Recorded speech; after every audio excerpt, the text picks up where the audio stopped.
I know you did not just write Big Doink in the chat. That's his name. Oh no, you're totally right. I'm trolling. Hey, we're live. I was like, bro, what are you doing? That's his name. That's his name. Literally, when he shows up, Aye, bro. Big Doink. What's going on? You know what? I'm gonna have here in the background the future plans for monetization video while we chat. I think that'll be an interesting, let's take a look at it again sort of vibe, given the situation. But what is up, everyone? Welcome to this week's episode of the Predcast. We are in number 16. 16. This is your sweet 16. Hey, sure. All right. I will say, a car because not enough people bought the Gideon skin. bro, what are you talking about? I'm Hispanic. You don't get no fucking car. What do you mean? But I will say we're gonna talk a couple different subjects that I actually wanted to touch on as far as MMR specifically. We're gonna kind of recap a little bit on last week's conversation just for the sake of Crashy being here too. But we're gonna introduce ourselves if we could. The order I got it on my screen right now would be Crashy, Medkit, Bearded, and then myself. Tell people a little bit about yourself. Who are you? Cool. What up, friends? My name's Crashy. Longtime MOBA player, current jungler for Team TOS. Just getting into all the Paragon remake stuff, Parazombie stuff with Predecessor. And loving it, man. Loving the game. Loving Shinbi. I love Shinbi. Makes me really happy. And that's who I am. That's what I do. All right. Bro, I just got shocked. All right. We'll come back to that Shinbi comment. Go ahead, make it. Mm-hmm. What up, everyone? It's your boy Medkit. I make Predecessor content on YouTube. Lately, I've been making a lot of shorts. Hope you guys enjoy. Go check them out. Let me know. I'm excited to be here. Episode 16. Let's get it, guys. Spicy, bro. 16 out of 3,000. 3,000. There we go. We're getting there. On our way. What's going on, everybody? As I, the beautiful Wolverine, your Michigan wonder. Sweet 16. I don't know if y'all had a good Sweet 16 when you were kids or not. Mine was 16. I had a car. So other than that, I'm excited to see what Crashy. I'm excited to have the Windu versus Crashy Shinbi conversation now. I can't wait to get into that. So what do you mean? It's going to be a 1v2. You know Medkit's about to jump in, bro. I only have one problem with her. Other than that, I like her. That's what I'm saying. I'm pretty sure he's pro Shinbi for sure. Mostly, yeah. Well, Medkit's pro Pred. He's there isn't a negative thing he can say about Pred. So he's oh no, I have plenty of negative things. Call me a Pred fanboy. I mean, it's true. I spent $5,000 making this PC in order to bring you guys Pred content. So it's fair to call me a Pred fanboy, but I have plenty of things to say negatively about the game. I just don't say it often because I gotta offset all the negative things that's getting said about Pred. Dude, I have sleeves right here. I can take them off. Yo, man, kid, you're amazing, bro. He's like, yo, I just gotta counter some of this shit Bearded be throwing like that. I do appreciate Bearded's his balance. People are saying too much negative things, let me counteract that and make intelligent counter arguments, that kind of thing. I appreciate you, Bearded. Hey, I do what I can. Play a little devil's advocate when possible. Yeah, I feel like people you should see some of the comments, bro. I feel like people sometimes do forget. We play devil's advocate on purpose just for the sake of argument, bro. Let's stay here in the chat.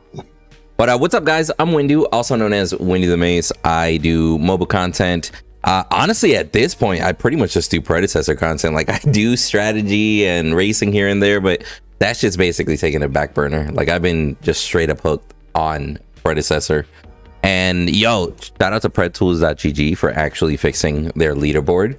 My leaderboard hadn't updated since February the 8th or some shit like that. So for weeks, it was just stuck. And now it finally updated, and now I can actually track progress and etc. So that's kind of cool. Side note, I might be getting into the competitive scene also. So that's actually super spicy. Ooh. Yeah. Oh, nice. Joined up a team here. Not going to be in this upcoming tournament this weekend because I got to work. But more than likely the next tournament we're going to try and participate. So it's going to be spicy. Now, I just want to start off specifically with MMR real quick before we dive into whatever last week happened, etc. Because the last time we had Crashy here, he was having a very, very rough time with the MMR. And even after the changes happened, granted, we only got to test it maybe for like a couple hours that day with the changes when we talked. But you were saying that it didn't really even feel like anything had changed recently. Now, given that you had some time, you still think MMR is kind of scuffed? Has it gotten better? Quality matches, etc.?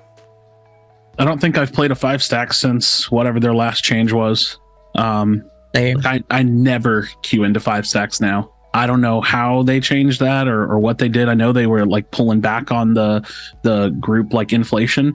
So maybe because when they pull that group inflation down some, it gives those groups more players to pull into instead of just me all the time.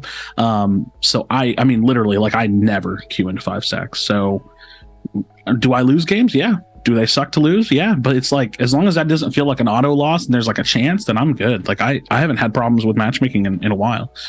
So I feel like I'm chilling. That's a good point. Like, I'll be real with you. I didn't even think of it that way, but even duo trio, it's very rare that I'm like, oh yeah, they're definitely a 5-stack. But when I am in a 5-stack of my own, I can definitely tell that, oh yeah, we're for sure against a 5-stack. But that makes sense at the same time because we're 5. So, right. And I'm okay having to wait a little bit longer for quality matches like that. And I'll call it quality matches because as far as solo duo, as far as 5-stacking, I've honestly been having way better qualities. Some people are definitely boosted for damn sure. But yeah, definitely way better quality for damn sure. Now, so did you guys read that in the last patch notes? Because we kind of skimmed over it, but did you guys read that they reset the leaderboards while keeping their internal MMR, which are 2 separate ladders that are basically calculated the exact same way, but just one of them is like available to the public, excuse me, while the other one is just internal, and that's how the matches get based. How do you guys feel about those two being different? I heard about one reset happening, but like I don't know how much I can speak about that. Definitely can't say the number or anything, but like certain people with a certain number that was like higher. I heard something about there was a reset and then yeah, I mean they mentioned that in the patch notes that the visual that at least the leaderboard people saw, they reset it because apparently players that had a head start had an advantage, is what they were saying. So they reset that one, so now the top 100 are a little bit more competitive and etc. I just don't know. Like I guess I just don't understand why there's 2 of them. Like all the placements, they'll naturally like reorder itself anyway. It just needs more time, more games played. Yeah, I don't really have an opinion because I don't really know what it did. Like I just feel like I'm ignorant to how their system works. I just see that they. I'll tell you what they did. They opened the box and pushed the button and they fixed the MMR. Yeah, okay. What the fuck was that? I mean, but so the MMR and how you match, that hasn't been touched. Literally, the only thing that changed is the visible leaderboard that people can see. That got reset. That was it. Well, I mean, I guess to me it would just make sense to. I mean, you said you don't understand why there's 2 of them, or you? I guess because to me it makes sense to have like there's 2. You know, you're keeping your elo at where it's because your MMR is pretty much your elo, right? We'll just kind of say that, right? Yeah. So you got your elo. We're not going to reset everybody's elo, right? I don't. You know, that would just put everybody that's up in Masters down playing with the bronzes again, and that's gonna be a bad situation. But you have that whatever. Just because you're in Master doesn't mean you play enough games to put yourself in the top 10, right? So somebody who could be let's say platinum could jump above you because they play more games, they're climbing and they're getting more of those points to climb that leaderboard. So I think that would just be resetting that situation and just kind of bringing that down. Let's do a reset. Let's make you climb that again, because what is it? It's weekly, right? So then it's all right. I thought that it would reset once a week anyways, right? I thought it was a weekly. No, it's a continuous. Yeah, it's continuous, and they said that they're looking to do that kind of a reset like once a month. Okay. So it says we'll be resetting the score each month initially, though we may adjust this time frame depending on feedback and other factors. It's like, it's weird because like I get what they're saying, but I also don't really I don't see it per se. So I just feel like, okay, like I'm just going to play a bunch of solo queue, and then wherever I land on the solo leaderboard is where I landed. So I just make sure I just each week I'm making sure I'm playing a reasonable amount, because I just want to be as high up as I could be. I was actually super disappointed. I was 88th last week, and I wanted to be in the top 30, so I need to play more. And you shall. But I guess when you put it that way, Bearded, I guess that does kind of make sense. You don't fuck up the overall matchmaking that you're creating and the bell curve that they're establishing. While simultaneously, if you reset it every month, you just give people something new to chase for, as opposed to that guy's been number 1 already for 3 months and nobody can knock him down. You know what I mean?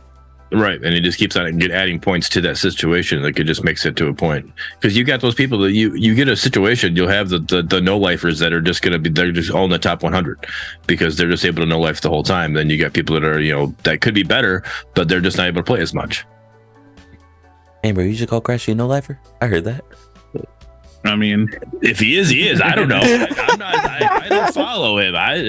I know that I'm not, because I literally can't play that much. No, you're chilling. I just had to throw it out there. Much love to Crashy. Good shit. Good shit. But yeah, and so you guys want to just kind of do a little recap here of last week, because last week we actually had a very, very heated debate. I don't know if you got a chance to watch it, and we went super deep into skins and everything. Medkit had popcorn for about half an hour. Well, let's rewind back a little further. Let's go. Before we get to this one, let's crash you up. Let's Shinbi. Let's go into Shinbi real quick. Shinbi was the biggest patch. Shinbi came in. You said you love her. Windu loathes, maybe hate. I don't know if hate might be a strong word. Windu is not a fan of Shinbi. All right, you. I'd rather have a crunch. So like for me, bro. I can get the same effectiveness out of a Crunch that a Shinbi can provide, but Crunch also has CC. Crunch has the chase potential, Crunch has the burst, but he actually has CC. Shinbi, she's super elusive by all means, very cool. But when it comes down to actual proper team comps, I don't see anybody on a competitive setting picking Shinbi in solo successfully, or just even having a Shinbi on the team, you got to compensate. You're like, okay, so now, hey, can support grab some CC or some shit like that? We're gonna have to adjust here. I'd rather have a Crunch. That's just me though. Yeah, she's interesting.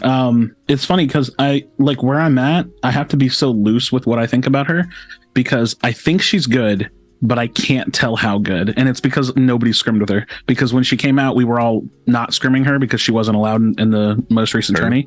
And so it was okay, no point to play her in a competitive setting. And so it's all just how good am I doing in these solo queue games? And is that going to transfer over at all? And I do think there's kind of a side benefit to having her, because in the game now, you usually get one main magic damage dealer. And tanks will do a little bit of magic damage too. But you don't have to stack a lot of magic resist. You can I feel like most tanks can get away with one magic armor item. You're pretty good if you get one core item. You can build 2 if the character's fed, then you can build 2. But a team comp with Shinbi, she kind of almost forces there to be 2, unless she's the mid or unless there's a mage off lane. So I think that's going to be an interesting dynamic to see if a team adds more magic damage to their team, how does it change the way that the other team is taking damage or prioritizing armor? So that'll be kind of fun to see. So it's weird. There's things like that. That's really not even about her power level. It's just about what kind of character she is and what roles she can play. Also on top of the fact that I just don't know how good I think she is. I think she's at least an A tier, but I don't even know what that means right now. I just think she's good, but I'm not sure if she's actually good or if she's super good. Correct me if I'm wrong. She's allowed in this weekend's tournament, right? Which one's this weekend? Because I feel like after a tournament ends, I kind of turn my brain off and stop paying attention for a couple days. So I don't actually know which one. I got you. So that one is You mean like for EU weekend. for the core tourney, I believe. Yep, Saturday, March 4th for the core. Predecessor retweeted it on the 24th. Yeah, I think so. I think for the core is EU, so we don't tend to play in those. But if she is, I'll watch it for sure. Kind of see what people are doing with it, because that'll be fun to see. Yeah, I guess that's what it really comes down to, right? Whether she's viable or not, like in a super coordinated setting and whatnot. As far as pub stomps and everything, you're totally right. Like the amount of burst that's been introduced into this game just by having Shinbi on there is actually nuts. Like if there's a Shinbi on the enemy team and a mage, like let's just say, solo mid scenario, that carry needs to be very fucking careful for the rest of the fucking game, bro. Like homeboy's gonna have to build some dread or something, get some magical armor in there. But even then, it's rough. Now, I don't know. I actually don't like her skin that they gave her too. I know that's a little bit on the side note. That yellow one, really? like yeah. It's a bit busted. I only like it because it's yellow, and yellow's my favorite color. Like otherwise, it's like it's whatever skin. But I bought it because I was like, hey, yellow. That's what I'm saying. Like I looked at it and I was like, yeah, okay. Well, it's actually funny. Okay, if you look at the skin in the store, she has black hair. But if you buy the skin, she has white hair. It's kind of funny. Like in the game store itself. Yeah, in the game. In the store. It's just the lighting of where the picture was taken is what it is. Yeah, it's weird looking. We dealt with the same situation with Fault. Fault would give you some of their pictures, their avatar pictures that you'd get, and then all of a sudden it's like, but you find out it's a lighting issue. Whatever software they took the picture from, it was lighting. It does give you that dark look to it, but it's not actually that way.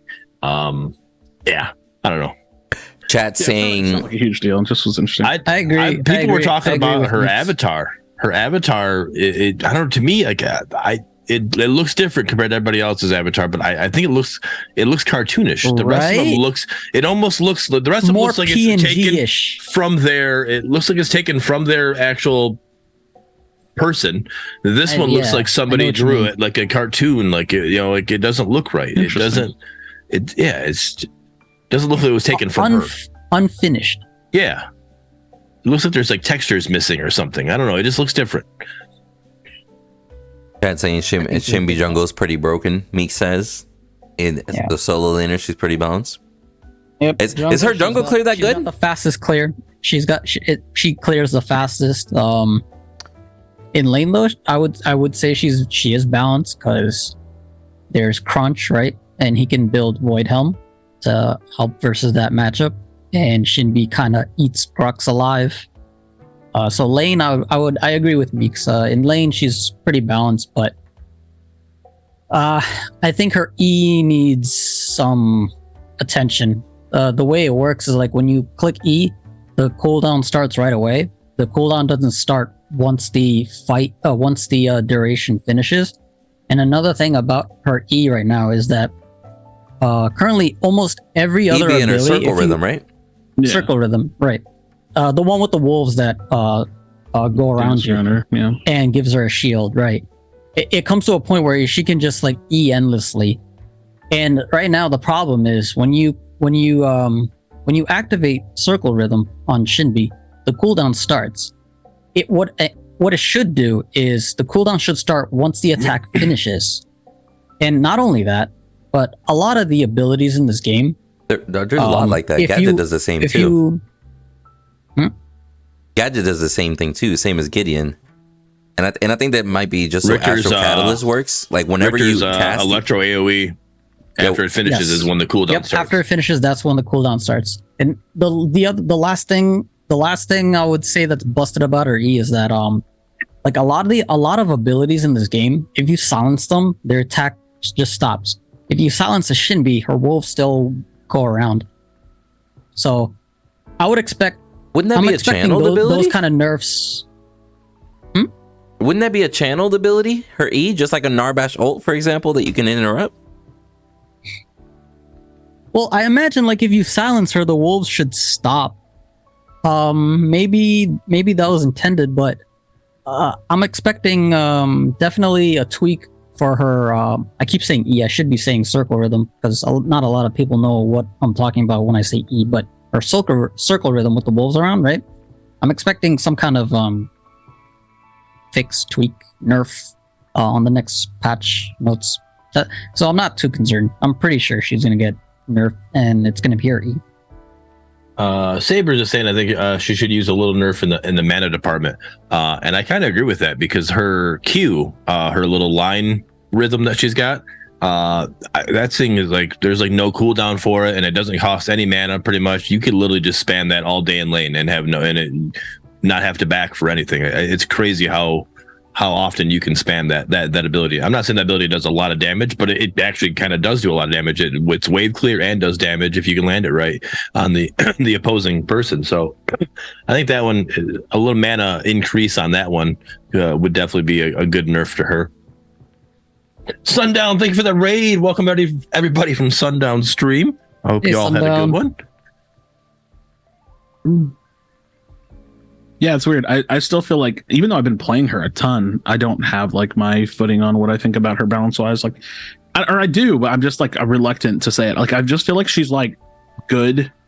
I don't think she's like super strong, and I don't think she's like super OP or anything. I just feel like she feels solid.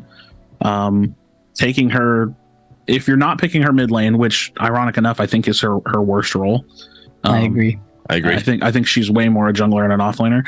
But if you're not taking her mid lane, then the like inherent downside of picking her at all is you're like sacrificing CC in front line. So I think if you nerf her, then she's just going to be useless or like pretty bad, because like you're already giving something, you're already like sacrificing something picking her in a sense for her like main roles. And she doesn't feel like too oppressive to me, but I don't know. That's my initial thoughts for now. Yeah, I agree. I agree with Huddy too. Off lane and then jungle, but I would say jungle second just because I think her E is a little too spammy in my opinion.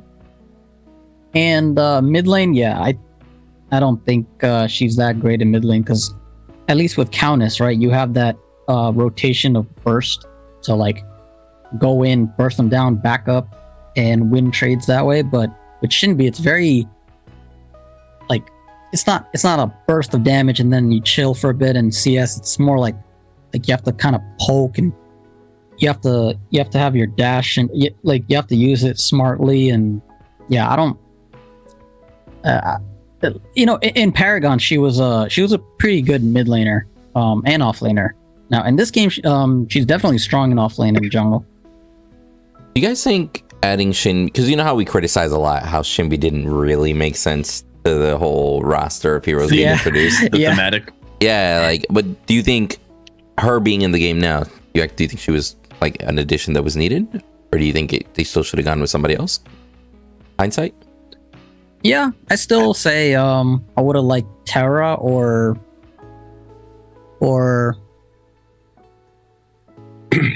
I would say she fits. While Medkit's thinking what he wants to say there, I would say she fits, and it's a smooth. Her putting in is a very smooth transition. Her coming into the game, I do think that Terra would have been a better pick, not only thematically but just her CC. I mean, if her kit stays the same, her anti CC, because this game is there's a lot of CC meta in this game. So her being the anti CC would be help counter that a little bit and change the meta up a little bit. So I think she thematically would have fit better, and then also just game wise would have fit better. I was thinking lore wise, because all four of those characters have beef with Countess. Well, yeah, that's the thematically that I'm talking about. But yeah, no, I just, but I mean, it fitting there. I mean, I just think game wise, she fits as well. But I do think Shinbi fits in really well. Again, like what Crash is saying, it kind of changes things up. It forces you, especially you're taking her off lane or jungle, you're sacrificing CC in the game, which in a sense kind of does give you the anti CC by taking a CC roll out. But I've seen more 1 in 7 Shimbis than I care to. So is that why you quit playing her? Because you kept going 1 in 7? True. No, I literally played it that first day and I was like, all right, she ain't for me, bro. She ain't for me. He's fun, but not for me. And then Windu decided I'm playing Crunch and building Void Helm second. Nah, bro. What do you mean? Every Shinbi ever goes fucking Lifebinder. Just build anti-heal, bro.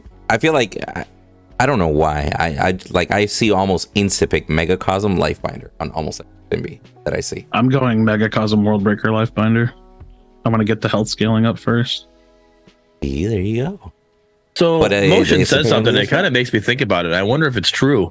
Her Q is way too easy to hit. Also, it's so forgiving. You can miss it by a lot, but still hits. I wonder if the hitbox for that is a little big. The dog itself, it seems kind of small, but there are times that I feel like I've sidestepped it, but I've also got hit by it. So I'm wondering if maybe if they could if they made the hitbox on that a little smaller, see how that would go. Obviously more data points on that situation, but I don't play against Shinbis that often as a ADC main, but so it'd be a little hard for me to It's a pretty slow moving ability at range, right? Of course, easier to hit up close, but at max range, you really got to lead that shit, bro. You could avoid it easy. Yeah, it's got some decent combat readability. I'm not saying it's not dodgeable, but I'm saying when you feel like right? you watched it go by you, okay, it didn't hit me, but then you watch your health bar go down. It's like, well, wait a minute. Or now you got the spotlight above your head. Well, I dodged that. How'd that hit? That's what I'm saying. Visually, if something goes, imagine that's a cooldown problem. She threw 3 of them at you. Pay attention. If Richter's hooks goes by me, I watch it go by me, and all of a sudden I get pulled to him. We're having a completely different conversation. Where I shouldn't have got pulled, right? So if I feel like if the dog goes by me, then the dog didn't hit me. I feel like I haven't had that experience, but then again, I can't really recall. Let the dogs out. He said, "Who misses the Q? What?" Perpetual says, if they make the hitbox smaller, they should make it a little bit faster. I'd be okay with that. And then it is a little on the slower side. It's not too slow, but it's not too fast either. So yeah, you can speed it up. That's fine. And then that says, even when Shinbi's behind, she still has good kill power, though. I mean, that's what I like. So is she considered like a fighter or like an assassin? The way people are playing her right now, I would just say assassin. She comes in, gets her stacks. I just meant in the game. I don't remember what she's listed as. What is her name under her? Got you. I'm pulling it up right now. I'm curious. But anyways, the reason why assassin. I think it's assassin too. But the reason I bring that up is because when I first played her, I was like, okay, the patch goes live. I boot up my game and I instantly launched an AI match, and I picked a Cult Crest, I picked a Codex, and I was like, all right, let's see what a 3-camp clear looks like. Is my health going to be shit, and is my clear time decent? And the first one I did, I fucked it up, and I got 239, and my health was still really high, and I was like, or 232, sorry, and I was like, my health is really high. And then I did it a couple more times, and I got it down to 229, and on the clock, and I was like, dude, this she's clearing faster than pre-nerf Rampage. She's hero class is assassin. Nice. Rolls is off lane is what it says. Really? She's not even listed as jungle? Just on her hero page. Huh. I wonder if they decided to do that. I wonder. Yeah. But anyway, so then I played her and I was like, okay, let me feel her kit in team fights and get a feel for her. And my assessment was I made this super fast, within the first couple hours, and I still hold it as she's just a way better Feng Mao and Kallari in terms of being assassins, because she has staying power and they don't. She can get in a fight and kind of stay there, sustain herself, shield herself.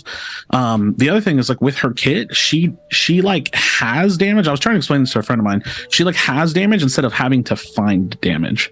She goes in and turns her shit on, and she's just doing damage. She's gonna hit somebody. Someone's gonna take some damage from her, and now if she's good, she'll put it in the right place and hopefully execute the target that she's looking for. But with Kallari, you have to get in and find damage, and that's what makes Kallari so damn terrible. In team fights, it's so hard to have a good Kallari moment, and you even run the risk of having awkward timing where it's okay, I'm gonna go let my full team commit and I'm gonna chill for a second and then I'm gonna go in and see if I can get some value, or you try to pick somebody off early. So, and Feng Mao's, he's a little bit in the middle. He has to dive into a fight and hopefully start popping off really quickly. So yeah, her kit, she just feels like the better assassin out of the assassins, and she has really fast clear and really good sustain, but she doesn't have CC.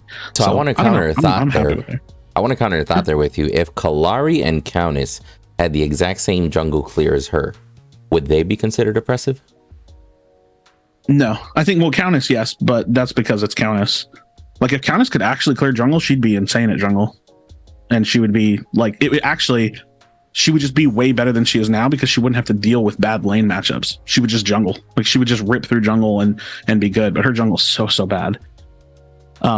With Kallari, I think the problem is like team fighting with Kallari. It's like it's so hard to like, okay, I'm gonna stealth and I have to walk past people who are gonna see me, and I have to walk up past wards who are gonna see me, and I have to try to find my way to like the carry player and kill them before anybody turns and CCs me. It's like being a Kallari in endgame is like, okay, let's see if I can land a Hail Mary play here that's never going to happen, and you just pray that it works for you. Or if you've had a great game so far, you're so damn fed that they can't do anything to you either. Anyways, that's like Kallari's condition. She's either like you're struggling in a team fight, or you're so fed they can't even look in your direction. Isn't that an assassin role though? And that's the same thing happens with Countess, Feast or Famine.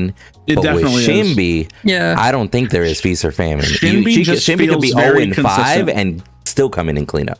Yeah, Shinbi feels very consistent, and I think it's because of her kit. Like she feels like an assassin that's like leaning fighter, like and not really because she doesn't bring any CC or slows or anything like that to the table.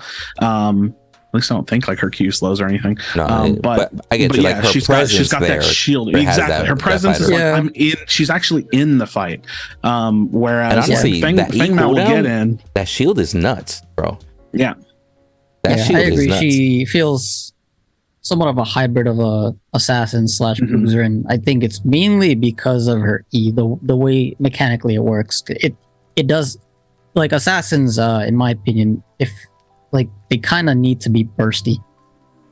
And you can burst if you're ahead, I guess, but the way the ability works, it's like a lot slower than a burst ability should be for an assassin, I think. But I mean, I think if they hit her mana, it'll be a fine adjustment. Because I don't think she feels bad. I don't necessarily even think she's too cracked, even though her scaling is nuts. I definitely see her spamming abilities and still having like 3/4 full mana bar nonstop. So I think if they hit her in the mana department, that might balance it out. Yeah, I think she's strong. She just needs a slight, I guess, review on her E. But other than that, she's great. Like the animations are smooth. I like her effects. I haven't encountered any bugs or anything regarding her. The only weird interaction, right, is with silences and her E, but that's about it. Oh, one more thing. Her interaction with like roots, like subjugate, for example. Like if she's like midair and gets hit by a subjugate, she'll like still continue her animation, but then she'll like plop down, and then you see those little yellow electricity thing going down into the floor. That it looks very wonky. But wait, say that again. Other than that, you talking about the root. You're talking about the root, the thing that grabs your waist and holds you down. Yeah. Yep. That little animation that represents, hey, you're rooted. If she's dashing, like halfway, if she gets hit with a subjugate, Sevarog's E, right? She'll get hit. You'll see the damage. She looks fine. She travels this way, falls to the ground, and then you see the ring around her. So I don't know. To me, it looks kind of They got a bug or the way the root works for Countess as well. I've had a Countess get rooted while she was doing her ult and still ulted me, and I'm like, how are you on top of me? Like you're literally like you're supposed to be held to the ground. Like that's literally what rooted is. It's literally, hey, you're stuck here, and she just continued doing her damage to me. I'm like, this doesn't make sense. I'm not sure if that was. I'm not sure. She's got her ring around. Rooted. That's like. That should keep you from moving. I think that should keep you in like a horizontal plane, not like a vertical. Like if you're in range of the ult, like the animation is just an animation. It doesn't really have anything to do with her feet being tied to the ground. But it's like root is like to keep you from not being able to go in this, kind of a direction, like any word forward, backward. The whole point of her animation is her jumping on top of you, going at you. Like her being rooted lifted. is like her like you're stuck there. You aren't able to come at me. I get. No, you can't come at me, bro. I get that makes sense from like a logical standpoint, but that's like might not be the way way that it's too coded. realistic, right? Like it's like if her feet are physically bound, then she can't pick her feet up at all. But if that would be like, I mean, bro, I've trying to think ulted of his another example steal. where that I've would ulted happen. his steal on a Gideon that literally just popped his ult on the ground, but because he floats on top of his portal, when I ulted the ground, I didn't CC Gideon with the knockup because he was floating in the air. He wasn't standing on the ground. So there are implications where it's like, hey, if you're above the ground, even by a certain amount, you avoid that CC. I don't know. I'm pretty sure you can still ult a Countess though. I'm just assuming that like Countess's ult, her animation, I don't think is tied to where her literal feet are, if that makes sense. Like the animation's like an animation. The animation is just like an animation, but her feet are like on the ground. I don't know if that makes sense. But I disagree with that because the whole point, like if I root a howitzer out of his ult with a revenant, right? You ult him, it literally pulls him to the ground, and he's like, there you go. You're no longer it's because that would be like this. That would be saying like, hey, I can still do my ult. I'm rooted. I can't move left or right or back or forward and back. But no, it literally pulls him to the ground and takes him out of his ult. Same thing with you do if you revenant ult to Gideon, it pulls him out of his ultimate. Yeah, they would just have to like physically Unless change he's got her the ult true to lit. pull her feet hitbox up and down, right? Because like I think right now the way I don't know if I've literally watched the animations like around her waist and she's on top of me. I'm like, well, that's not like literally you're supposed to be. The whole thing is this is on the ground, like that's where that's supposed to be. So I do think that there's something that needs to be worked there. Like, yeah, I mean, I can definitely see the argument for it. I don't know that I personally care that much, but I mean, That's logically, you don't play her, bro. If she was a good jungler, you'd be over here like, I don't play her. Yeah, I definitely don't play her. I don't have nightmares of Countess, honey. Speaking of nightmares, I was actually going to bring it up, and for me being a Kallari hater, this is weird coming out of my mouth here. But we were talking about how Kallari, like it's hard. Like you go invisible, and then you walk past people, which they can see you. Right, so it makes it hard for you to get to that backline in that situation, but you're supposed to be invis. I do enjoy Pred's version of what they call camouflage a lot better. Yeah. I hated Kallari in Fault because she was just a menace to deal with. Like you, like literally, she had the in Fault. You didn't know this, Crashy, but in Fault she had the what's the word I'm looking for? Full map. A global ultimate. Global, thank you. Global ultimate, where presence? she could literally just ult you out of nowhere as long as she had vision on you, and then she was able to jump away and go in invis, and now you're like, well, fuck, I can't even attack anymore. Like at least here. So was she true invis? Genius. Yeah, she was true invis. So like even if she's standing on you, you can't see her. Correct. You needed a ward. The only way. Actually, hold on. And a normal ward wouldn't spot her. You needed a scanning ward to spot her. Yeah. And Crashy. You know how we have 4 different river buffs, right? Mm-hmm. Imagine one of them.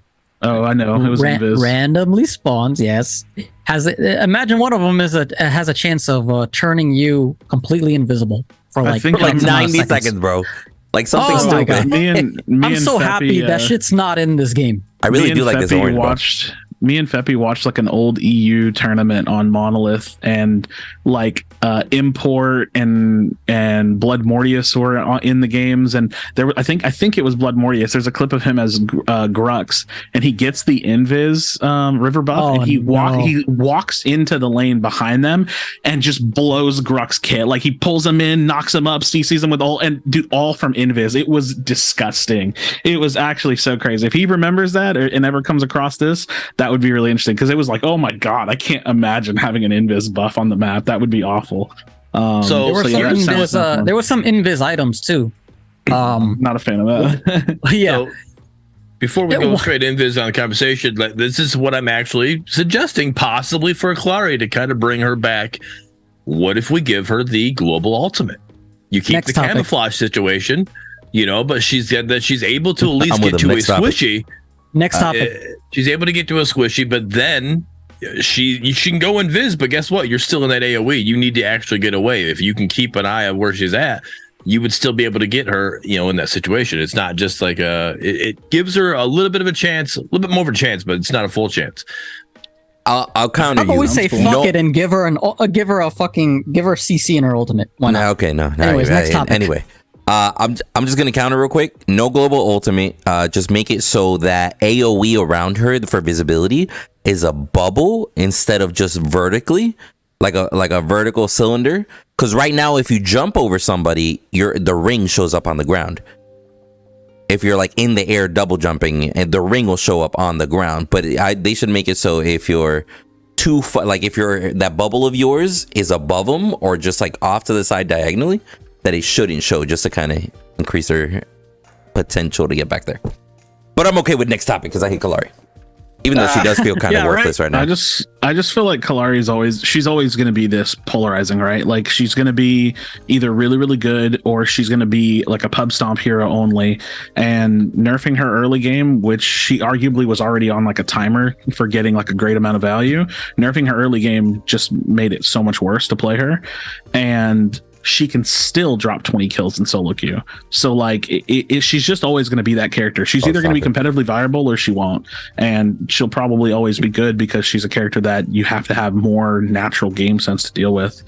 So I don't know if she is or isn't competitively viable. It just depends on the patch. But right now she feels bottom 4, bottom 5 heroes in the game. Something like that to me.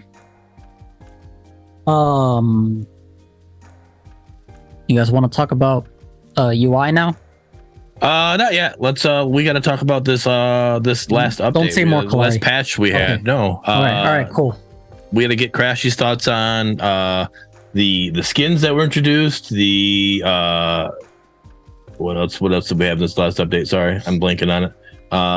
The AI, you said you went in an AI match, so what are your thoughts on AI? Like, AI is cool because it lets me answer questions that I have for myself that I have to spend a full game to find out sometimes, and that's really annoying. So like when Countess came out, I like queued her jungle, and I like found out pretty quickly that her jungle was bad, but I had to like actually try that out with Shinbi. Like I said earlier, I just booted into an AI match and tried her clear out, and I was like, oh, she's cool, she's a jungler. So yeah, AI is cool, but this overall last patch is good. I know that we're kind of kicking the can down the road on the carry changes, and that's coming, and that's the one that I think I'm most interested in. So when I read these patch notes, I was like, they didn't hit the carry stuff yet, but they never said it was going to be this next one. It said, I remember in patch. It was like .x. Yeah, it was like 0.4.x. So it's like they left the door open. So I get it. And I'm not like upset or anything. It's fine. But I am looking forward to the carry changes. But overall, these changes felt good. Crunch feels not useless to me now, which is awesome. And I'm trying to think of some of the other changes, like some of the bigger ones that stood out. Oh, Muriel's probably a little overtuned. I say probably she is. She feels pretty busted. She's pretty nuts, bro. I've seen a lot of Breach being built now. Like beforehand, people wouldn't even consider it, but I've seen a lot of Breach, and I found out, didn't know this. Breach the extra damage that you get if they're shielded literally only applies during the duration of the shield. Like if there is a shield, like the moment, so it's a very situational thing. But I've seen Muriel shields get nutty, bro. I've seen like good 300, 400 shields getting popped on like a 5-6 second cooldown, like nutty. We were preparing for the Agora tourney, and we had a conversation about how high we wanted to prio her, and we had a conversation, and we all got down to like, this is my team, granted. We got down to the idea of like, she's either first pick, first ban every game, and so the way I explained it to my team was like, I was like, there are these small windows of opportunity that happen all throughout the game, and Muriel just deletes all of those windows. She literally just spawns time because like, oh, we're about to kill somebody off lane. Nope, boom, she spawns time and makes that person last longer. Oh, we just got a pick and we're about to, go push for an objective. Well, Muriel's split pushing and making the wave management harder. She just spawns time, whether it's against you or for you. Well, it's always against you if you're not using her. And so it's just really, really annoying because like you might have these windows that you can really capitalize on, and Muriel removes a lot of those windows. And so just her global presence and how strong she is at the same time is very, very crazy. I want to see a mage version of Breach. Unless I'm blind and I just missed it apparently. Yeah. But like Breach, that's a good idea. Because here's the thing: you combine a Muriel, you combine let's just say a Steel, right? And then if you have a carry building some weird like Kingsbane build, for example, just propping shields on himself on top of everything. Like, it's almost like you need breach to be able to counter all these shields that are going to be consistently coming up. But there is no mage item for breach. I was playing with Huddy, and let me tell you, he had people so fucking low, but Muriel would perfectly time a shield, consume the gadget mine and shit, and there was just no way for him to get past that extra damage as a mage. Oh, Scarab Claws. You guys remember Scarab Claws? RGSAs, do you remember Scarab Claws from the Legacy days? Oh, not me. It was like a corruption item where if you hit somebody that has a shield, you gain like extra pen or something like that. Well, correct me if I'm wrong. The Muriel shields are just like a flat health bar, right? Like the Muriel shields are flat health bar. I remember that was really good on. I remember that was really good on Grim because he was of the corruption affinity, and he did magic damage. There used to be this physical magical thing with carries, but anyways. Yeah, I'm pretty sure her shields are not affected by armor whatsoever. It's just flat shield on top of the health bar. So that's why, like, even people building pen, they're like, oh, why don't you build more pen? Pen doesn't affect your shields. You just have to do that flat damage in order to be able to mitigate it and get past it. So yeah, I think that would be cool. I don't know how hard that would be to add. An AP shield item. Yeah, I like that.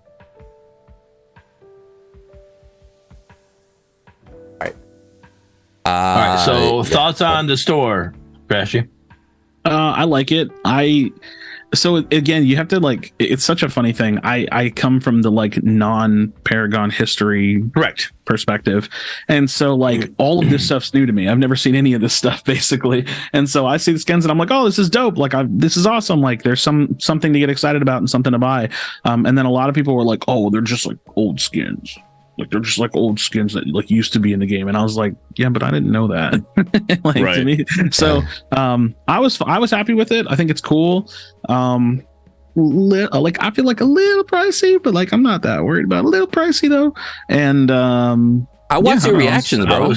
I thoroughly enjoyed watching your reactions on the store. As somebody that never seen it, you absolutely loved the blue chimera, bro. You're like, yo, this shit's spicy. He referenced you on the last episode. I know it's you because I watched your video as well. Okay. I was about to say, I totally used it as an example, but I didn't name drop last episode. After I saw that video of yours, I sent you a DM of the Moon Viper Chimera reveal with that music. That he used to have the Running Man emote. Yeah, that was good. That was really good. Yeah, no, I like that because Chimera is like my favorite hero, kinda, I guess. And my two favorite colors are blue and yellow, so it's like I liked it. I like the. Hey, I like your color choice. I know it's. I love, my favorite color is yellow, but I love blue. So.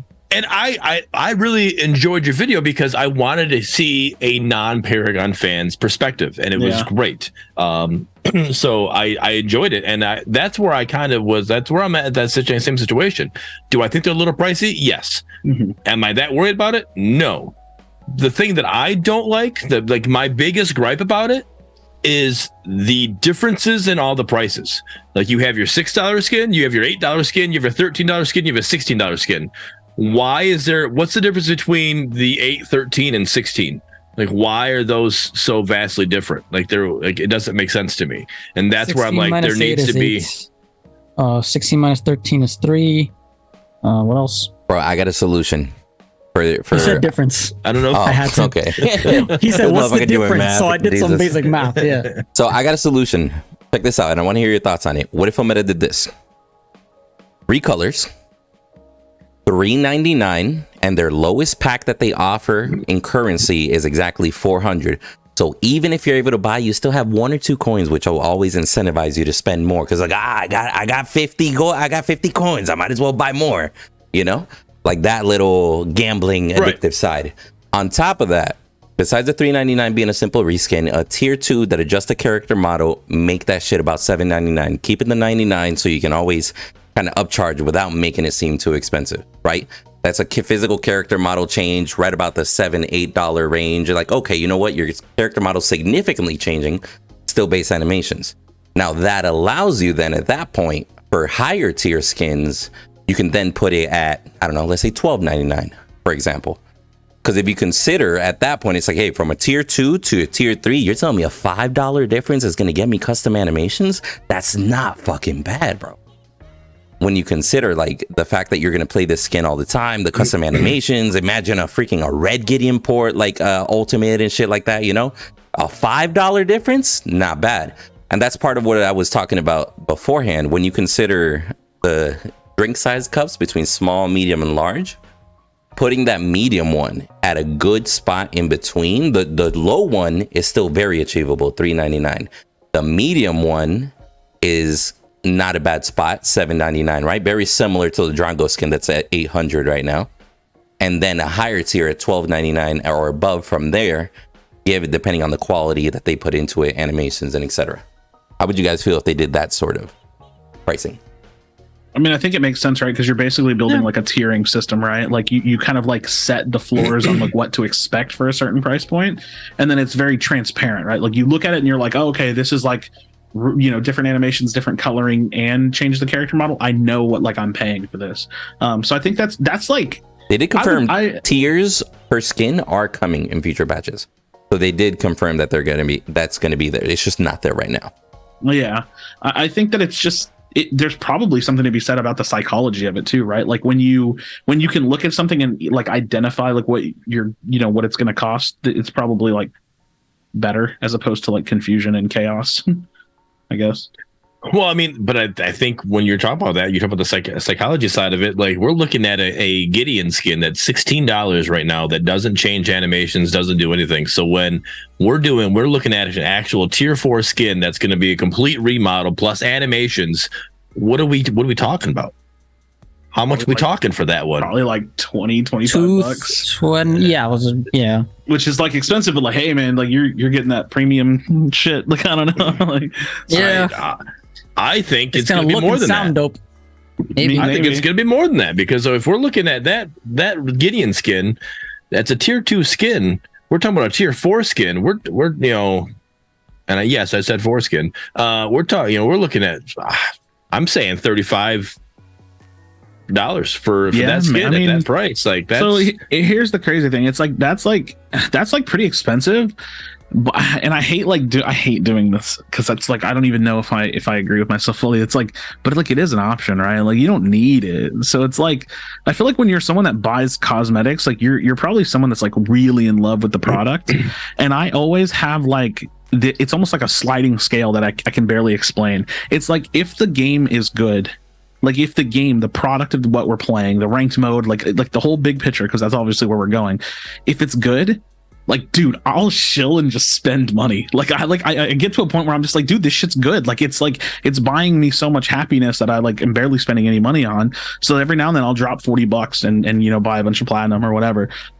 If the game doesn't feel good, like if I feel like these devs never fucking talk to us, it's so like I can't believe that character was OP for 4 weeks in a row. If it was like that, then it's like I ain't spending a fucking dime because like I just don't feel like I don't feel like my time matters. I don't feel respected. And so it's like it's weird. It's like I don't know that I can look at a skin or a product and say like, oh, this is how much it should be, because like that opinion changes depending on like how happy I am with like the overall health of the game. So it's like I don't mind expensive. Obviously, like too expensive sometimes is a big turn off though. Because we at the end of the day we do want to fund the game and we want to help fund the game, right? Like I'll sit here and complain about that Murdock skin pricing all day, given that it's a tier 2, but I still bought it anyway on both of my accounts just because I want to support. You feel me? So. Yeah, that's the way I would throw it. I actually threw it in the chat. I don't know if you guys saw. I would say tier 1 $3.99, tier 2 $7.99, tier 3 where custom animations start coming in $12.99, tier 4 $19.99, and then tier 5 $24.99. That's how I would specifically price it. I completely agree with that price scale right there. I'm okay with that. That makes sense to me. So yeah, and it also incentivizes the fact that it's like, yo, tier 5 is only $12 more than a tier 3. I might as well spend the money on a tier 5, and then psychologically you got a lot more people buying tier 5s, etc. All right, we did talk a lot about tier skins last week, so I don't want to have 2 episodes back to back just being all loaded with skins. So let's move on. And let's actually talk about things. We had a commenter on the last episode on the YouTube comments. So for those of you who don't know, this does go on YouTube. You can comment there. And I know the devs read the comments there as well. Plus, we read the comments there. We could probably bring it to a discussion here. So brought up some things that they kind of wanted us to talk about last week. But like last week, obviously, was patch week. And we want to talk about the patch. So we're talking about, they think the UI needs to be updated. They think the map needs to be pingable. They think the ping system itself needs to be upgraded.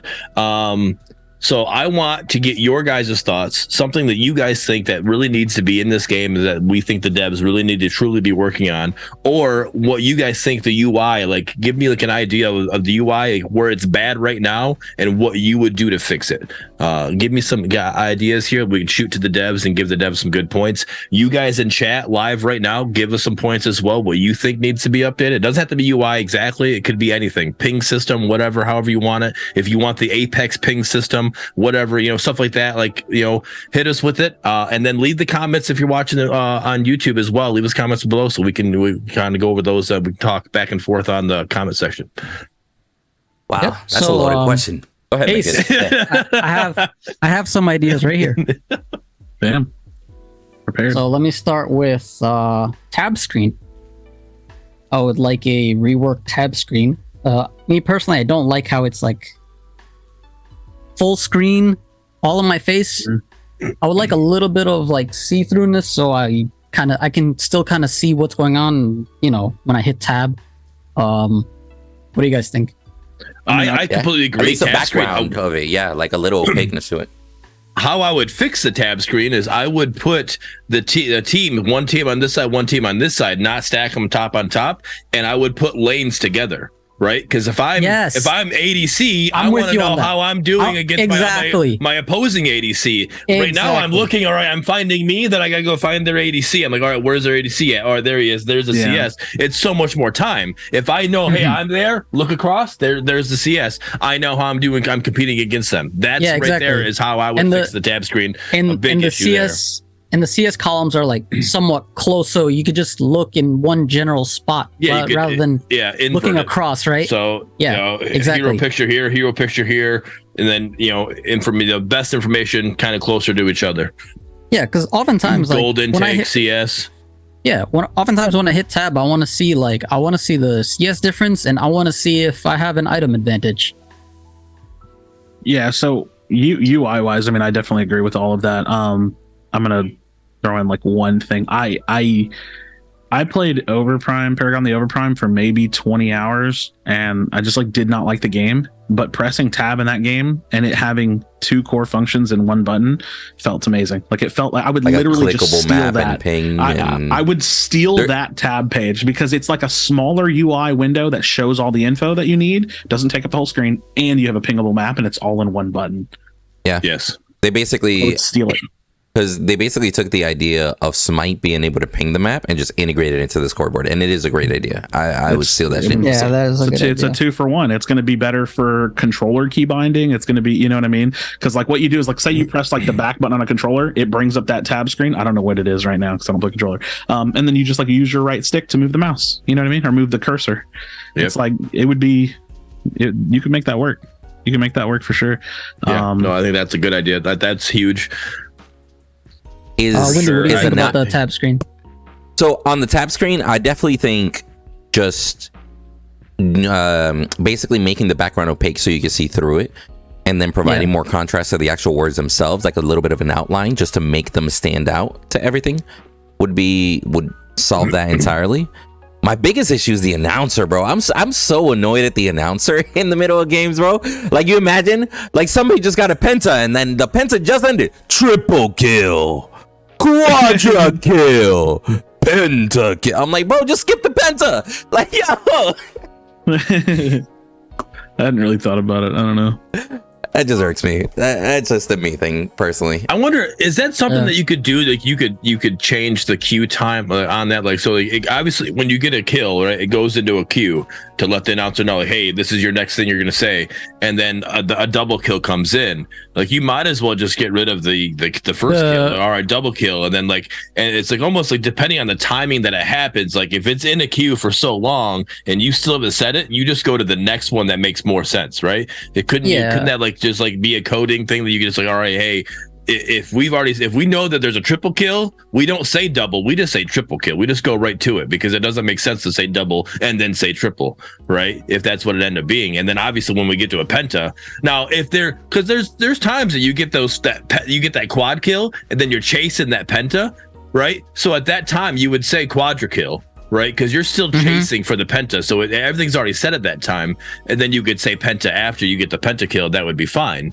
But I think in those fast moments where you just got a triple that quick, don't say double kill. Don't just go right to it and say triple.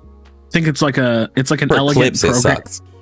It's like an elegant programming dance on timing that they have to do, right? Like, because like an overriding command, basically. Yeah, like I don't know what it takes to develop these kinds of things. So it's like, well, I'll give you an example. Get that timing right, you know. So Twitch has this option as far as alerts go, right? Like on different software, you can either have the alerts stack on each other and it'll do one at a time, or the moment a new alert comes in, it immediately overrides the previous one. Which in this case, if you go from double kill, triple kill, I'm okay with the double being skipped because the triple is more important. You get me? I don't need to hear them both. Yeah. Which I will say, it's queue priority. Yeah, and I will say I've had way too many fights.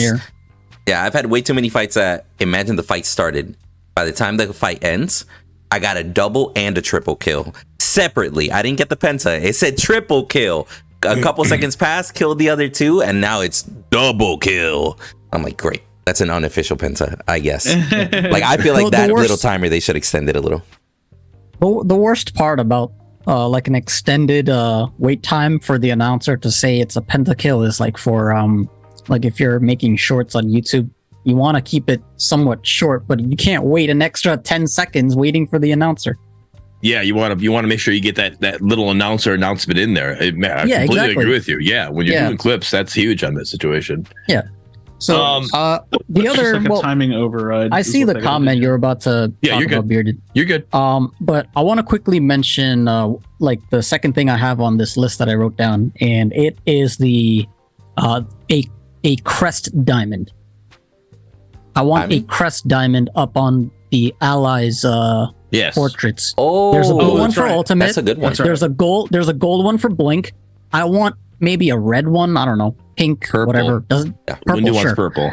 Yeah, sure. I'm okay with that. I want one like I know you are. No. I'm cool with any.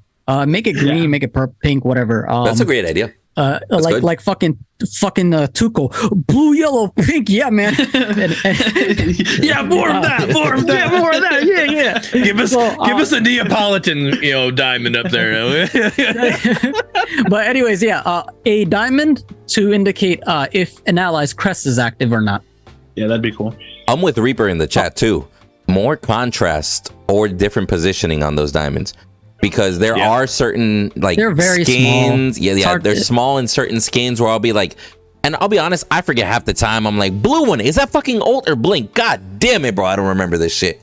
So I definitely. So I don't know which like dev or person told me this. I heard this like really early on, so it was a while back, but they basically said like, oh, like they all know like that like UI is a big thing that's going to be changing.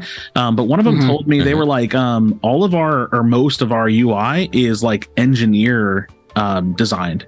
Like we didn't even have like a UI team when that put it together. Like not to make it pretty, just to make it functional, sort of. Yeah, I think like whoever they have working on UI right now, like they haven't even seen iteration in live game yet. So like they're probably like I would say like spending a decent amount of time like reviewing all the different UIs that this team has made and like really putting it through the ringer. Like, which one do we really like, right? Like right now, like they're probably watching us like, yep, we're currently deciding on like 2 or 3 of them or something like that. You know what I mean? They're in a group chat right now talking shit for real. Yeah. Yeah. So it's like it really is. It's going to hit us hard and fast. Like we're going to get a patch and boom, the game's going to look different. Like it's just going to have a whole different feel to it. So that's awesome. Ace just says that is correct. We just hired a bunch of UI people, but it'll take some time. Oh, for sure. Yeah, for sure. Cool. Okay, so the next thing on my list that's going to address the comment Beard Ace, was about to. The one thing I would say is just have them watch this episode when it's live on YouTube, and then they'll get ideas from what we're saying, then they can work with our ideas and bounce off ideas with you guys, and we'll make a perfect UI. Yep. So options. Somewhere in the options, I want the option to have the kill counter displayed and the buff information on the left side. I don't want to hold control or shift or whatever it is.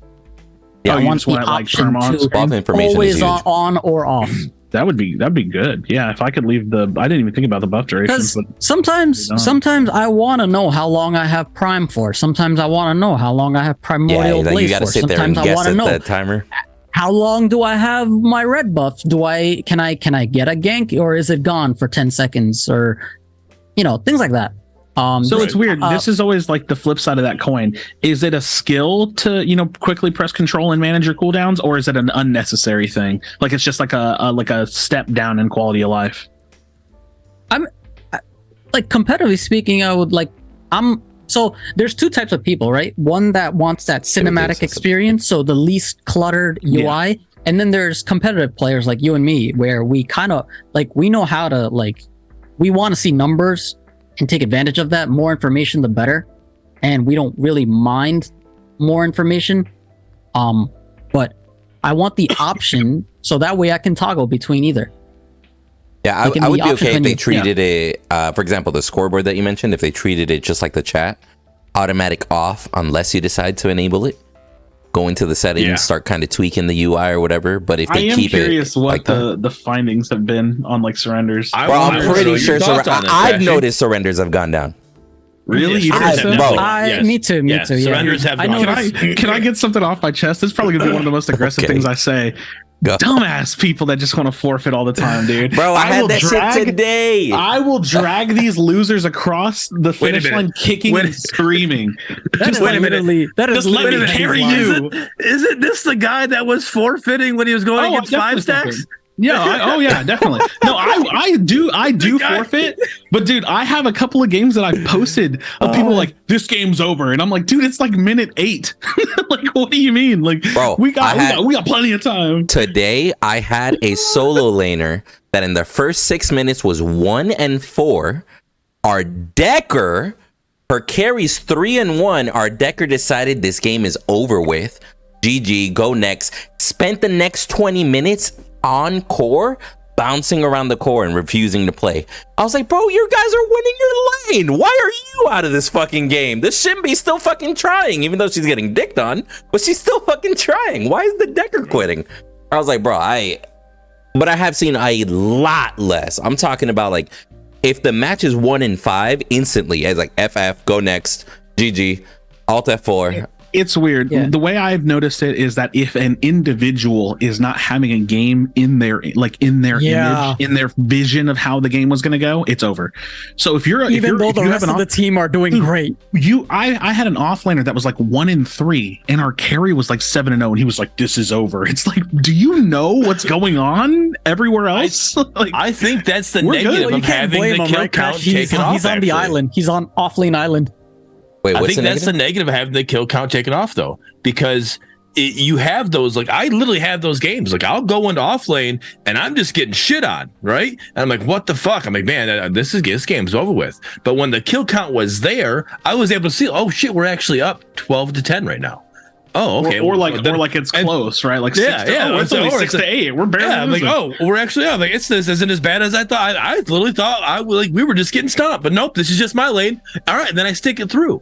Right, But you get those games, and it's like, all right, no, it is. Oh, we're 0-20 right now, like guys. Like we're not doing anything. Like this isn't. It isn't just me. It's everybody. Look, right? I just think it's like. I said this, and look, you can take it how you want it. I just feel like it's so insulting. It's so like I feel like you're treating me like a child. Like you don't trust me with the information, so you take it from me. And I just feel like they're like patting me on the head, like, "Hey, you it's play still your there. games." You can hit tab and see it though. I It's know, still but it's like, accessible. I'm not dumb. Don't make me have to do that. Like I do think it should be talkable. I think you should be able to chat, like you said, exactly. Windu. Absolutely. I think we should have the ability to bring it on. Like, hey, make it permanently off. Make it automatically off when you log in. It's off. You have to go turn it on, just like chat. Right? If you want chat on, you got to go turn it on. Right? And that's it. Well, so I'll turn it on. This is where I want it. I want the scoreboard. I'm going to bring the scoreboard up. Hey, more options is always better, right? Like, right? Yep. Most. Let's see. The other thing I have is real quick before you crash. Yeah, what were your thoughts when you first played though? When you saw the scoreboard was off, like what were you like? I think I was like recording a video because like after a new patch comes out, I just like kind of jump into recording mode, and like I'm in the middle of playing, and then I'm like, wait, what? I was like, where the hell are the kills? I was like, what's going on? I was like, that's a change. I think I like. Also, it's just like the way that the timer just sits there. It's just so naked and like flat. And so then I was like, this looks like a bug. Like it actually looked like a bug because the timer is just so out of place, just like hanging out. And that's what a lot of people were treating it as, because I mean, with our partner Discord, people were coming in saying, hey, just so you know, this is missing. And then people in the regular Discord were saying, hey, this is missing, and it was if I correct me if I'm wrong, but I don't remember it being in the patch notes either. Right? No, I don't think it was. And I think that's one of those things. It's like, if you're going to do it, just let us know. Just tell us you're doing it. Like just say, hey, we're removing the timer, right? You told us you removed the chat or not timer, but tell us you're moving the kill count. Like, all right, we're moving the kill count. This is, here we are, and that's one thing I definitely give them the credit. They always, when they put something in, they put it in the patch notes, they give us their explanation. Hey, we're removing the kill count because we think it's going to help lower the surrenders. Right. And it's like, hey, sweet. I approve this message, right? I'm all about it. But I just feel like this was missing in that situation. And it's just like, I know a lot of people don't like those, what do they call them? The little invis changes or whatever. Yes, like stealth changes. Yeah. Yeah. And that's the thing, right? Like, Rook's got a good point. Rook's got a good point. If they want quality casting in the future, they're gonna want the kill count on the UI. Well, I think that like any kind of a spectator mode should be treated differently than in-game UI anyways, because usually a spectator mode is going to have the option to give you more data. So that it would hope, I mean, honestly, just hopefully it would look a little bit different. Yeah, for example, you'll be able to see what items they have without hitting anything. Because I think Paragon had that. I was going to say, I'm watching some of the old Paragon tournaments. It's interesting to see how these games are spectated. PCL, right? I think me and Feppy were watching like a European Paragon Competitive League. Yeah, and it was just like a bunch of EU. It was EU finals on Monolith. It was a lot of fun to watch. Actually, I'm going to go back and keep watching some of that stuff because it's just so fun to see how the old game was played on a pretty similar map, because it's Monolith, but it's like this map's different. This is just super side note. I hated the Fang Pit in that. It's so tight. It's so tiny. I don't know how anybody didn't just hard lock into fights anytime you're around that, but that's all a side note. But yeah, hopefully Spectator will have like its own look and feel that kind of gives off that tournament vibe to it. I think that'd be pretty good. Yep. The next thing I have is so on the minimap, there's like this blank circle around Fangtooth and Prime. What I would like is if over on the chat on the bottom left, like there's like a automated message pop up saying, hey, Fangtooth is up in 60 seconds or something like that. Or have a timer on the circle or something. What do you guys think? Yeah, I think the timer should just be on the map. Like so the thing is it's such a small quality of life change, right? Because it's not information you can't just go over and get. And like I'll do that, right? Like I'll like say, because you know the circles are deceptive. You don't exactly know the timing of it, but like I'll walk over by Fangtooth and I'll look at it and it'll be like 76 seconds. I add 76 to the clock and I tell my team what time it's coming up. So it's like instead of having to do that, I think just put it on the map. I don't think it's too much information. I think it would be fine. Ooh, Surge brings up a great point. So in Fault and in other MOBAs, I can ping a buff specifically, and it'll say in the chat, hey, Baron's up in 90 seconds. Or you get what I'm saying? Or Drake is up in 35 seconds. And it'll say it in the chat separately. Like that. So stuff like that would be essential. Instead of just attack Fangtooth, like just a little, hey, Fangtooth spawning in 35 seconds. Like, oh shit, okay. Realization, instead of just attack. Because people will just jump in there and start attacking the moment you say attack, bro.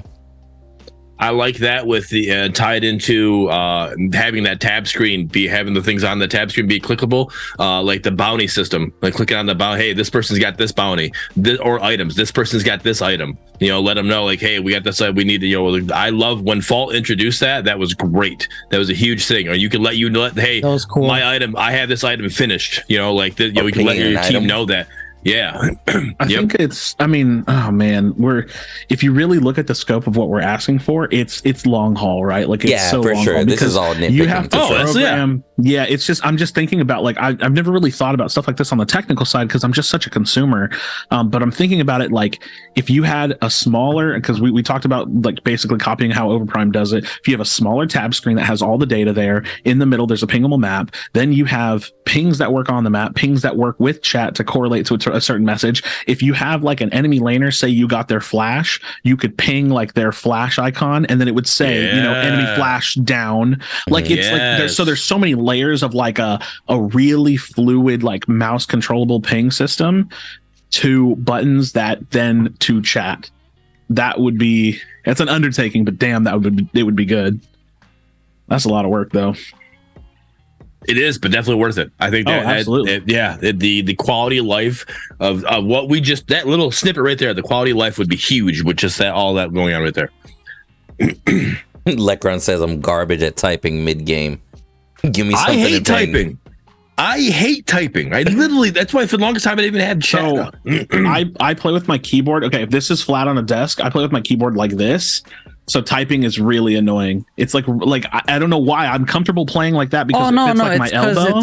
It's angled. Yeah. It's just. But I hate typing angled. It's an FPS angle, bro. Also, what size? What's your It's a 60%. What's your form factor? 60%. Okay, mine's yeah. Keyboards that are not full size, which yuck. Yeah, hey man, kind of angle it. I got a full size and I tilt it the Imagine opposite. Gaming with a full size. But it's weird because I can angle it and play. I angle it at the opposite of an FPS. So my right side is literally under the monitor, and it's my smallest size I can get. And my WASD is literally just the only thing remotely to the left of me. It's weird. At the end of the day, it's you're working with what you got with desk real estate. Yeah, I am very uncomfortable if I... Oh, wait. Ooh, this is a random question. Are y'all arm aimers? Or wait, are you wrist aimers? I know what you're saying. Are you an arm aimer? I'm an arm. Are you... I play at 400 DPI with in-game sensitivity at 0.1. So you be whipping. You're whipping your arm all over the table. For me to do a 180, it's full left to right swipe. Yeah, okay, so I'm the same way. And you know his arm's moving when he starts licking his lips. I hate him. Get off me. When you play, Windu, does your shoulder ever hurt? No, actually. So I'll tell you what. I get shoulder pain from being a gamer like this, but at least it's not my wrist because I feel like that would be worse. I'm definitely a wrist guy. Since we're on this topic, what's your mouse grip types? You three. I palm. Like it's like palm. Me too. Arching palm. Yeah. I'm also palm. Yeah. I don't know. I never thought of that. I guess I kind of claw grip it, to be real with you. Yeah, I'm think of it. Way more palm. It's like palm leaning claw. Yeah, but at the same time, mine's a death adder. This thing's pretty big. I have the razor. And it's very comfortable to palm it. Oh, dude, Viper's like my second favorite. I love this. I had the three of y'all got razor up in this bitch. I'm the only Logitech. No, I got Logitech I 502. used to. okay, I used never to mind. have We're a good, Final Mouse, and 50-50. the Final Mouse are super nice mice, but they're like their branding and their marketing is weird. Oh so I my don't really god, like- they're like it's so cringe. It's job. just so Best cringe. name. They're like, we have the revolutionary God mouse. It's like, shut up and sell me a mouse. Shut up. I'm so sick of it, dude. Like, I'm not a Zoomer though. I promise it has to be a Zoomer thing. I'm old. Skeleton mice are cool though. Like the skeleton frames. No, they're cool. They're Oh, super yeah. cool. I got one, but I still don't use So I have one last thing. Okay. And I'm excited to hear Crashy's opinion on this because he came from PU. I don't want to say the full word and make you upset, Crashy, but so my idea is there's a circular meter around your, you know how when you see your ally, you see like their bar above and what their level is and their health and whatnot. I want a circular meter around their level so you can see when they're about to like level How up. close are the next level? So that's helpful because like if you're in the dual lane and you see your support is about to hit level 6 and you're not on comms, especially things in like that. steel. It's a quality of life thing. Yeah. Only allies only, not the enemies, just allies only. Yeah, that'd be cool. I mean, if you could fit that into like a nice looking UI, then yeah, that'd be good. No, I love information. You give me more information, I'm gonna do something with it. So Am I the only one that misses kill banners just a little bit? Oh, dude, no! I've always missed kill banners. I've been asking back when we did full partner panel. I've been asking for kill banner. I want kill banners. So Paragon back in the banners. day would drop a legit like a banner, a flag wherever somebody died, and it would have the picture of the killer on there. Like Narbash got this kill. I don't necessarily think you got to update it. Yeah, you could pick you whatever could pick whatever you wanted wanted as a banner. I don't necessarily want to that extent. I would be a-okay with like some Call of Duty type of kill banner popping up or some shit like that. Like even if it's just in the corner, because my biggest issue with the kill notification right now is literally just a delay. Like the fact that I'm wondering like, yo, did I get that kill? Let me wait 7 seconds until these notifications stop, and then I find out who got that last kill. Yeah. No, I love kill banners. I think it's a great, and it's also a way that a team can monetize. Like you can literally hey, I want this to upgraded whatever I want, or you can buy into because you put it in your season passes and you buy into a season pass because then you get the new upgraded banner. Like I'm all about it. Like Box Grux was a kill banner for the longest time on there, dude. Like and you had your own personalized banner. I was all about it. You got that kill and it dropped like bam, that was me. I got that kill right there. Or the tower. If you kill the tower, it would be sit on the tower. Yeah. So it's funny because when I was watching the competitive Paragon games, I was watching the two teams and there's just this banner of Shinbi, and I'm talking to Febby and I'm like, dude, there's not a Shinbi in the game. What the hell does that mean? And he was like, I think it's just like a cut, you could pick whatever banner design you wanted, and which was trippy. That's cool. I definitely think it should be character tied. Like if you're playing Narbash, have a Narbash picture show up.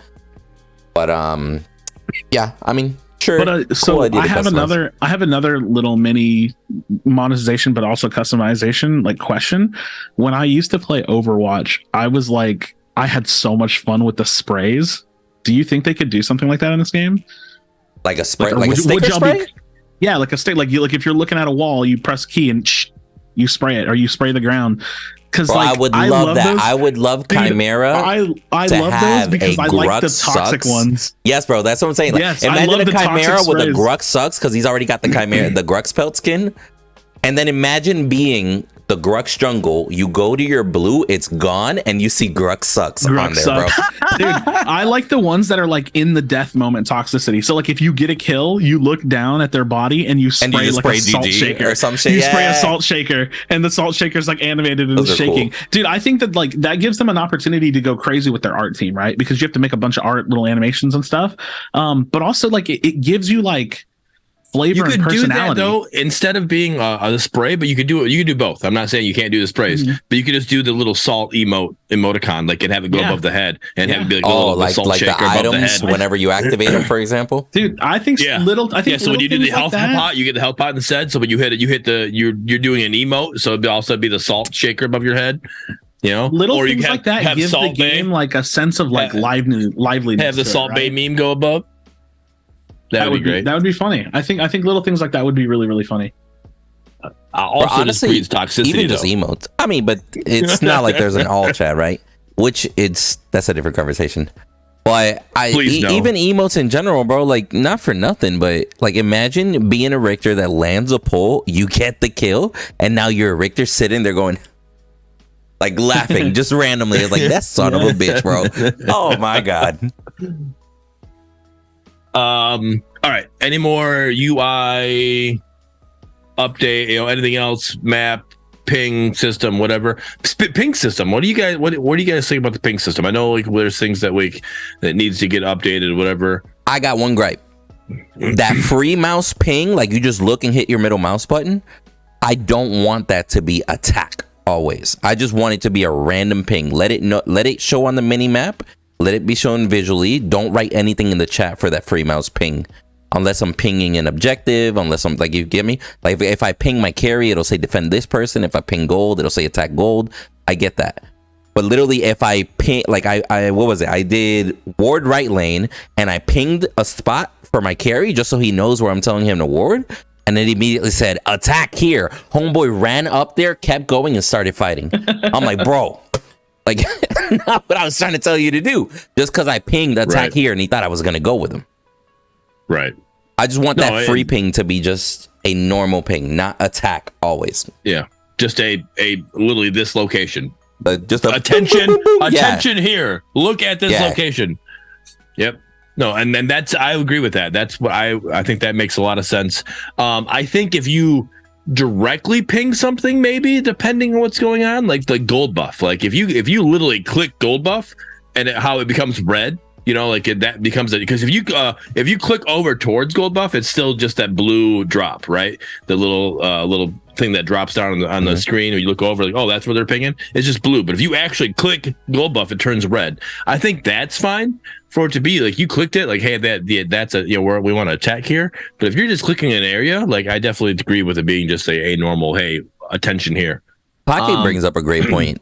Legibility of the pings in the minimap. Because if there's 2 pings at a time, that automatically gets cluttered. Even in general, just like people standing around a tower, you can't tell if that tower is there or not if there's 2 or 3 people in the vicinity. Like it just overlaps it.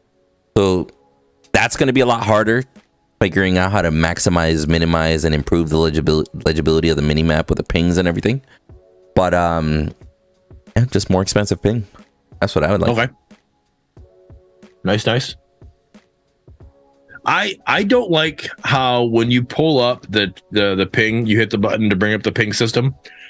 Like you want to ping Fangtooth, how it moves, attack Fangtooth, how it moves. I want to just have it be in the same spot. Bro, like we went over the fact I pull it up off screen. Bro. Yes, bro. Like I literally will go up, down. Where the fuck did my menu go? It's like way down there. I gotta be like, all right, let me reset especially this. Especially because I can't see it now. You want to like there's times like it's not just Fangtooth, right? Fangtooth's kind of like one of the main ones, but also be right back. Like you want to let your team know that you're backing, or dual lane. You want to let your support know you're backing, or you want to let agency, whatever. Hey, be right back. You want to do it multiple times. You don't want to just do it once and just hope they saw it, right? So you do it multiple. So as you're doing it, like it moves. Like, well, now I gotta like I keep on moving. It's like no, just let it be the same thing. I can just sit there and do. I can just speed through it a couple times. I don't like how it moves. I wish it was just more of a stagnant situation. Like in Fault, it would stay center screen, right? Yeah. Yep. Ward system. A lot of people, I don't necessarily feel this way. I'm okay with an increase in it, but what are you guys' thoughts on the wards? What do you mean an increase in it? Well, a lot of people think that like it's like literally a very small area that that you're warding. Like you don't get a good vision. Like radius. Like let's like an increased radius or anything else. What are you guys' thoughts on the ward system? Do you think we get enough wards as is? Do we think we need more wards? So it's fully anecdotal because it's been a long time since I've played other MOBAs, but it definitely feels like this game in general has way less vision. So I think that like I would be comfortable with like a conservative like cooldown reduction of the ward, like of like the respawn of it, or like the cooldown of getting one up, but I don't have like a concrete answer. Like I don't want to say like, oh, they need to shave 45 seconds off of it. It's like I'd be cool with them maybe speeding up the ward generation by like 20 seconds conservatively, and then see how it feels. Because this is one of those things that it's like that you just got to slide the scale this way and then like a little bit this way and this way. And then we're going to figure it out, or they're going to figure it out. And we're going to be like, okay, this feels good. Like on average, they'll be able to see like, this is how much the map is being illuminated. And this is how often, and as opposed to what it was whenever they had the scale, you know, wider at like a longer cooldown. So it's something that I think is going to be like really slow and iterative. I got a proposition. Take on it. I think, and Medkit might agree here with me, it feels great on support when you get your upgraded ward, and now you have 3, you're able to de-ward. It's like, it feels amazing. But it sucks being late game as a solo laner, as a carry, and you still got 1 ward per 3 minutes, basically. I would like it. Don't make it so it dewards. Keep it a standard ward that it can get dewarded. It gives you very limited vision. But I would love it if after a certain point in the game, like let's say when your crest evolves, you now get the access to 2 wards, for example. That doesn't mean doesn't mean players will use it, because of course skill diff. Yeah, no. Yeah. But even having the option to stack 2 wards, if you have the timers stack on each other, would be awesome, because there's moments where I would like to place 2 wards as a carry, and I'm just not able to, right? So, well, maybe that would be the kind of the play that the carry wouldn't get that option, because the carry does have the support that has the 3 wards, but solo lane or mid lane, you know, like those are the spots where you're going to need that extra ward for sure in certain spots. Like, oh, and I think the support wards, even when they only have 1, they should be able to de-ward. That opens up the counterplay. De-ward, yep. Like if the enemy support threw their ward first, and I come in and put my ward on top, I should be able to de-ward as a support only. That's counterplay. That would add to the competitiveness of it. It would add to the skill differentiation there. Yeah. Only the support though, and then when it upgrades, now they get the 3 wards. But I think this is the first ward on support should do that too. Tucker brings a good question. What about just adding a bot ward that gives wider coverage? So if you spend money, it gives you wider coverage in it. What are your thoughts on that? Yeah, you You're talking about like sentry wards or the vibes in the store. Oh yeah. Buy something from the vision tab, and it overtakes like like it replaces your stealth ward, but now it's a always visible ward with longer range. Oh, make it a like a sensor dart. You can fire it up on the wall. That's Wraith, bro. No, I'm joking. That's Wraith, bro. We call him Wraith. I'm already seeing like a couple holes with those ideas, and it's like, I think. Wait, I wasn't serious with mine though. No. I know. I get that sensor dart. I get the last one. I was just thinking Call of Duty. I think that like the problem with vision is that like they've kind of set the precedent on vision being like really simple. Like it's really, really easy to understand. And what that does is it lowers the skill ceiling of like a traditional MOBA in terms of vision just a little bit for the sake of simplicity. But what that does is that like also like opens the door to more people, because they maybe don't have the best understanding of how like vision works in MOBAs. So it's like you kind of come into like a pretty rudimentary system where it's like, oh, you have vision, you have supports who have vision and counter vision, and you have counter vision. So it's like pretty simple for like a newer player to learn. But also if you have like these different kinds of wards, then you also have the issue of like, what keybind and what button do you put it on? And I know buttons are always going to be super important when it comes to console porting and controller, because it's like they're so limited. So it's like if you add another keybind to switch between your normal ward or like the vision one that you bought, then that like complicates UI a little bit, and it complicates keybinding. So it's like you can go that route, but you have to like full send it. You have to go the route of like, we're going to make vision much more in depth, or you have to like stick to the current design, which is like to keep it pretty simple and like minimal. Okay. Somebody brings up a great question in the chat, by the way, about potions. Overall ward width. What are you guys' thoughts on that? Like the AOE of the ward. Do you think it's big? Do you think it's too small? What do you think? I think a well-placed ward covers all points of access in a path, because the actual pathing of the jungle and everything, they're not crazy wide. They're pretty narrow. You know, pinching for team fights and whatnot. You could place a ward just about anywhere on the map and cover 2 to 3 entries always. Right. So I I agree with that. If they give us the extra reward in a sense to kind of I don't know, I guess I'm also remembering like the alphas that they had. Like you put a ward with the old map they had, you could put a ward and it had this huge dome that it covered an area, for Predecessor. I remember that ward they had back then. But I think if they could give us the extra ward, like you upgrade your crest as a soul laner, you could put 2 wards down. I think that would be huge. That you covered a couple of those choke points, and you still won't cover everything with 2 wards. No, you won't. No, yeah, you could still, and then that's if that person places it. Like, and each one of them is still on a 3-minute cooldown. So for you to have 2 wards, you got to go 6 minutes without warding. That's rough, right? Well, under the idea. I'm about it. Yeah, I think that's a great idea. I think that fixes a lot of the issues, in my opinion. I think that's a good spot. It's weird. I always feel funny because I don't have like a lot of reference for like how it was in Paragon. So like sometimes I'll just like listen to y'all rip on a topic about like how it was versus how it is, and I'm like, oh, this is interesting. Like I'm learning all this for the first time. Like I feel like an imposter. I'm just kind of like, yeah, I totally know what's going on here. No. So Ray, what's going on? Welcome, Ray.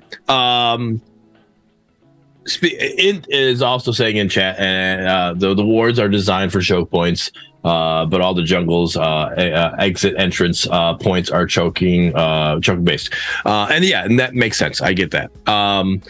Speaking of jungles, though, let's talk about those wards, the D wards, right? What are you guys' thoughts about the D ward system? How it actually works right now? I like sentries because I use them often, pretty much the entire game when I play. I can't stand how big the giveaway is. Like, it's so big like around me that and the AoE, they bro. see me from like a mile away. And they can see me around corners, and it's annoying. But also, it's buggy. You can physically see it going through walls. Like, I'll be behind a fog wall, and the lane will see my I don't think the enemy should see it. I don't see there's a reason that the enemy should see that you're using your sentry ward. Now if they can see their ward, right? So if they see their ward and you're attacking it, guess what? You can see their ward. Yeah. You can see it. Like that you don't need a huge fucking thing going around me saying, well, look, I'm using my sentry ward right now. Like I'm okay with the enemy seeing it. I don't think they need to hear it because I think the sound is a bigger giveaway than visually. Visually, it's pretty atrocious, right? Like that's a huge AoE. But I'll be approaching a river buff and hear boom, boom, boom, like little beeping around the corner, and I was like, oh, this motherfucker's right here. Hey, you want to gank this jungler waiting for the buff, bro? I can hear him. So yeah, it is really annoying. It's too much of a giveaway, but I'm not sure. Yeah, I think you take the sound and the visual away from the enemy. Like, there's no need for it. It's funny because I'm like fine with that, but I'm also not sure if that's the best option. But I'm fine with it. Like, do they need to know? Like, if you see your ward disappear, then it either 1 timed out or 2 it got killed, and you could probably even watch its health bar click. So it's like you should be able to put 1 and 1 together. I would be okay with it. I'm not sure if that's the best way to go, but I'd be fine with that. I'm not a jungler. I'm an ADC, and I ADC man. I feel like that's the way to go. I think I should not, as an ADC, I should not be able to go through the jungle like, oh look, there he's coming around the corner, and be able to take off already. Like I should actually be able to see the actual jungler. Like, oh shit, now I see him. I need to go. Unless I have a ward there that I saw. You imagine if they added some sort of feature that would also add a skill diff, like the moment you cross through a fog wall, it turns off. So like if you come out, like you get what I'm saying? Like if you imagine you come out for the gank, it'll turn off automatically. Or let's say you ill time it and then you cross through a gank and you just wasted your scan as a counter. That sounds, I'm not sure if that sounds like a good counter to it or if it sounds like just like degrading quality of life. Because I'm not sure people would perceive that as a skill, or if they would perceive it as like oh, that's stupid. Why does it work that way? So I don't know. I'm a fence setter. Mm-hmm. Just throwing out ideas. Right. All right. Anything else we want to do about fixing the game or improving the game? Not fixing. Sorry, that sounds bad. Improving. Yeah, good feedback to improve the game. Any ideas? I'm just looking forward to the carry changes. It's like it's. I am too. I'm too. And Ace said that they're lit. He says what they got going on is lit right now. He said that in chat. So I'm all about it. So yeah. So what is it? It was Blood. Blood was in Pinzo's channel, and he confirmed in there that the carry changes are coming in between Shinbi and Huntress. So that should be this next upcoming patch. And he confirmed that every single carry crest is going to be touched. They're going to be touching Assassin Crest as well, because they're trying to open up the door for carries to be able to use some Assassin Crest also. And that just about every single carry item will be touched in some way, which is very cool. Big, bro. I'm very curious as to how. I promise you, you're going to see a lot of items either getting crit taken away or reduced, because 20% crit per item is absolutely fucking nuts. Right. Agreed. Like if you build 100% crit, you shouldn't be doing that much fucking damage. Personally, there should be a trade-off. That's just me though. Splitter pins has got me dying. If that item makes one more patch, dude, I'm gonna freaking lose it. Which one's that? He's saying Sky Splitter. How Sky Splitter? If that item survives one more patch, I know it's not going to. It's all good. So even though Intarth likes to bust my balls every time that he's here for the stream, I am going to do him a favor and give him a good shout out here. They got a speed run for the AI matches. I don't know exactly how it works because I'm not a speed run guy. I'm going to drop a link in the chat right now. We can do that. You guys can jump into the speed run situation. I don't know. Again, there's a couple more things that need to be done. I don't know if it's certain heroes that need to be ran through or whatever. I don't know exactly how it's working. If it can give me a couple things, bullet points to go off of, we'll go a little more in depth on that. Have any of you actually done this speed run at all?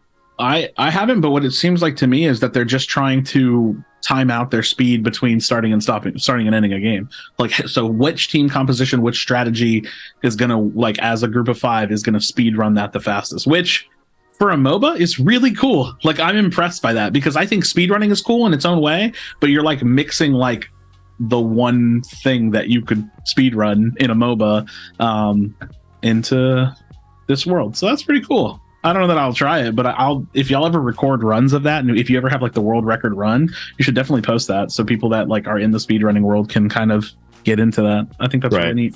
So I know Int, he even said it in chat. He's a speedrun main. He likes to speedrun multiple games. Like he's before the EA even dropped, he was talking about, he'll go and watch speedrun games, or he'll actually do speedruns of other games. So he's really into it. I understand that.